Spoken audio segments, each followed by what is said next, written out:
Nous étudions les caractéristiques d'une parabole. Voici les premières formules à retenir et nous allons les démontrer.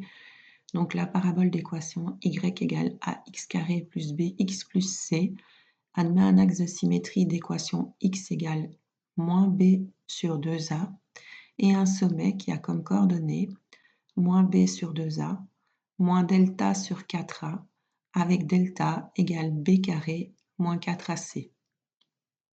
Donc attention aux formules à vraiment bien retenir. Elles vont être importantes jusqu'à dans très longtemps en fait. Alors on va démontrer ceci. Donc l'hypothèse c'est qu'on a la forme générale de l'équation d'une parabole qui peut s'écrire sous la forme y égale ax carré plus bx plus c.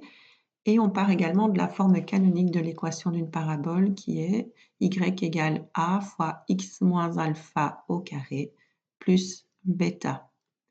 Et la thèse, c'est que le sommet peut s'écrire sous la forme moins b sur 2a moins delta sur 4a avec delta égale b carré moins 4ac et que l'axe de symétrie s'écrit x égale moins b sur 2a. Alors, on va partir au niveau de la démonstration de nos deux formes. Donc, la forme générale d'une part et la forme canonique d'autre part. Elles valent toutes les deux y, donc on peut les égaler. Donc, on a ax carré plus bx plus c égale a fois x moins a, le tout au carré, plus bêta. Et on va donc développer dans un premier temps.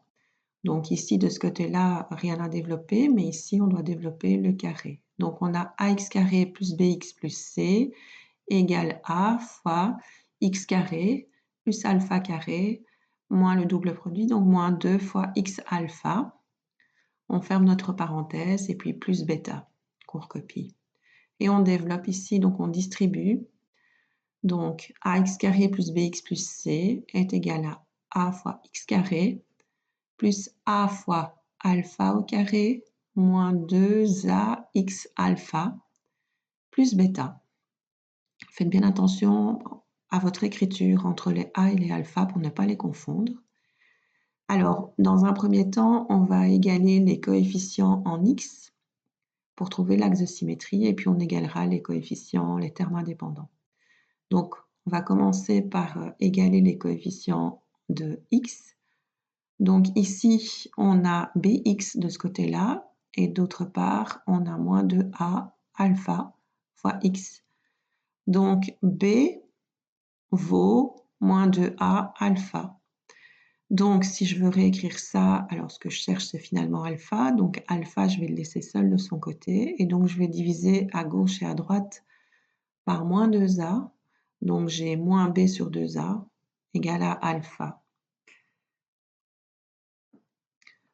L'axe de symétrie a donc pour équation x égale moins b sur 2a, puisque le x du sommet, c'est bien le alpha. Alors, dans un deuxième temps, on repart de là, mais cette fois-ci, on égale les termes indépendants. Donc, d'un côté, on a c, et de l'autre côté, on regarde bien, on a deux morceaux, donc a alpha carré plus bêta. On va écrire bêta seul de son côté. Donc, bêta, c'est c moins a alpha carré. Or, le alpha, on vient de voir qu'il valait moins b sur 2a. Donc, alpha carré, c'est moins b sur 2a, le tout au carré, ce qu'on réécrit ici. Alors, on va développer ce carré. Donc, le carré d'une fraction, eh bien, le carré va porter sur le numérateur et sur le dénominateur. Donc, moins b au carré, ça donne b carré. Et 2a au carré, ça donne 4a carré. Donc, on obtient ici l'égalité bêta égale c moins a fois b carré sur 4a carré. Alors, on voit que ici, on va pouvoir simplifier par a ce qu'on fait. Donc, on obtient bêta égale c moins b carré sur 4a. Alors, on va tout mettre au même dénominateur. Donc, on va avoir ici 4ac moins b carré sur 4a, toujours égal à bêta. Alors, cette écriture-là, elle est quand même compliquée, donc on va apporter une notation. On va noter delta comme étant égal à b carré moins 4ac, ça s'appelle le discriminant. Alors, ici, bien entendu, donc du coup, on a moins delta sur 4a qui vaut bêta.